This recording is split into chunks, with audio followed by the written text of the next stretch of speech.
So hello guys, welcome to our channel. We will be taking on with a new playlist, Protocol Zero Making Internet from Scratch. In this playlist, we will be coding the entire internet from bottom to top. So the roadmap will be: first, we will be setting our sandbox and raw IO in week 1. In week 2, we will be coding Ethernet frame parsing. In third week, we will be coding the ARP protocol, address resolution protocol. In fourth week, we will be coding how to pass IPv4 headers. In fifth week, we will be making our stack pingable and coding ICMP stack. Next, we will be designing the transmission control block and coding it. And in seventh week, we will be doing the TCP three-way handshake code. In eighth week, we will be coding reliable stream processing in sliding window.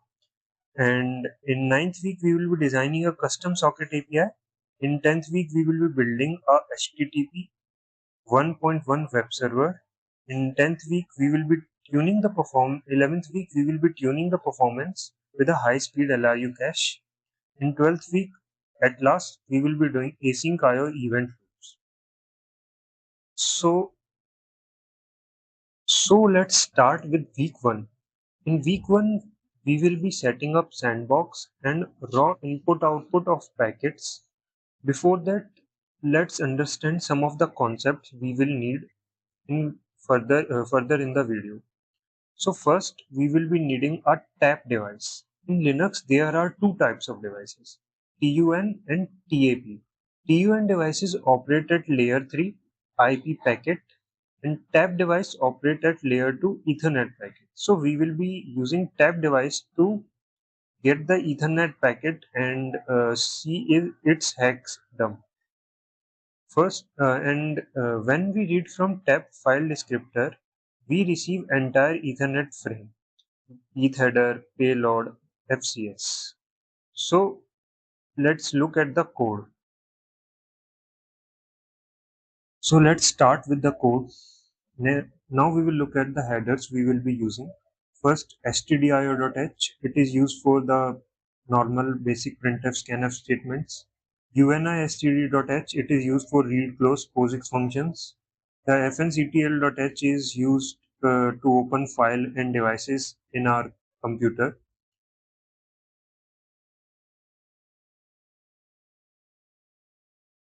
File and devices in our computer. The ioctl.h is used to send control commands to device drivers. The std bool is used because there is no or the bool function is not a standard type in C, so we use std bool as a header to define boolean. Next, we use linuxif.h, linuxiftune.h for the device drivers or for the kernel stack. Now let's look at the code.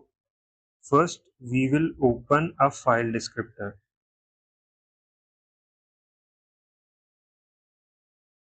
File descriptor to a tab device.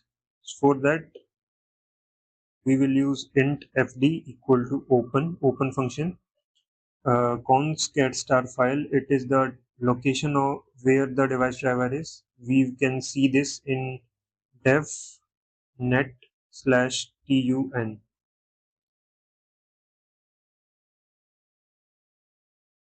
So in dev/dev/net/tun, we can get both tun and tab drivers.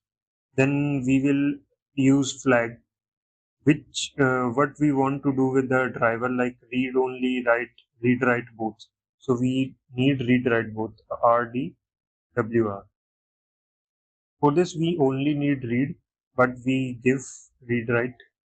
Next, the kernel uses a form or like a structure to tell the device driver what all the flags and what are the memory or other structures or other type def it needs for its further communication and for further data it will send. So we will set the structure needed.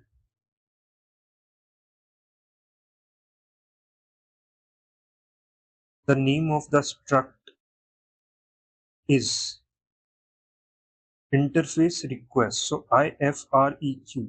Interface request, we give it a name IFR.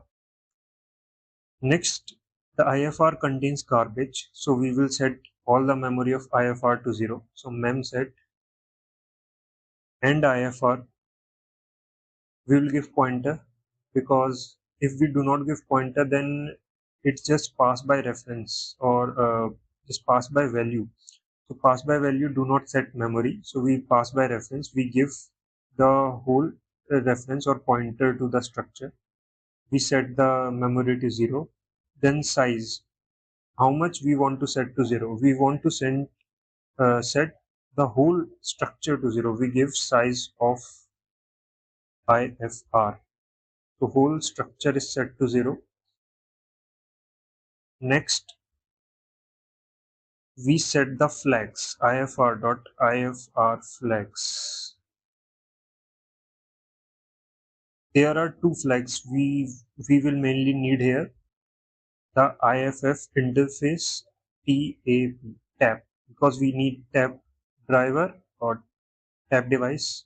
Next, we require IFF no pi. The IFF no, what the IFF no pi does is, the IFF tab driver gives us two information, a 4-byte metadata and the packet itself. So we do not need the metadata, we need only the packet. So for easy retrieval and easy printing, we use IFF no pi flag. Then we pass this structure to the kernel so that it can set it accordingly. So we use IO control, file descriptor, which is FD, request. Here the request will be our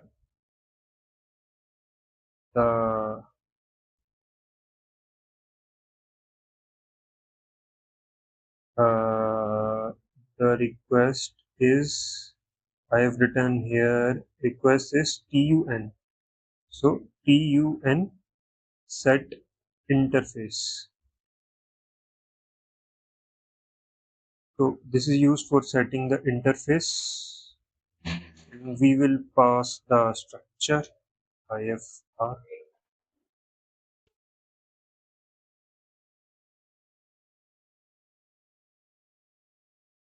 Now using IO control, we have set a bridge between the between the application and the device driver, which is the file descriptor. So file descriptor will give us the data we need. So next we will set the buffer to read data in,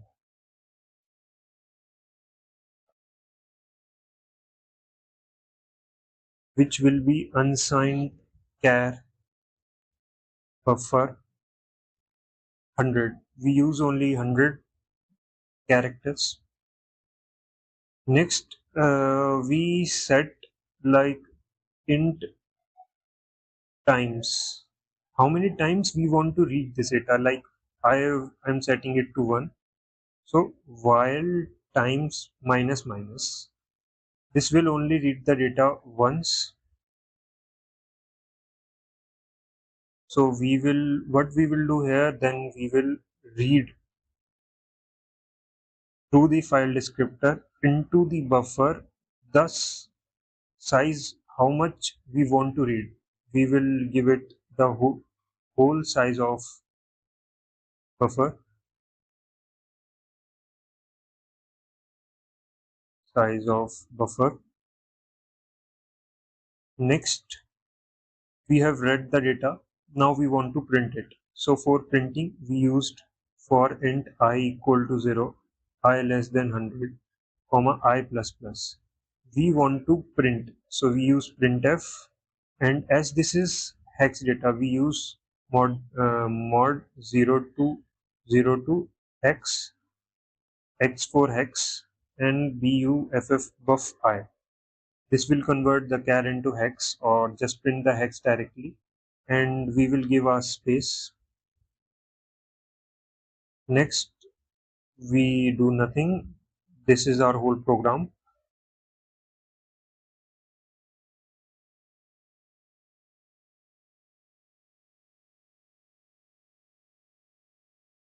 So it is showing hashtag include iterator not found, so we will remove it. Next we will compile it, gcc. Now we do sudo. Here sudo is necessary because we are talking to the kernel. So we use this and the data is printed as you can see. Thanks for watching the video, and if you get something new, please like and subscribe the video.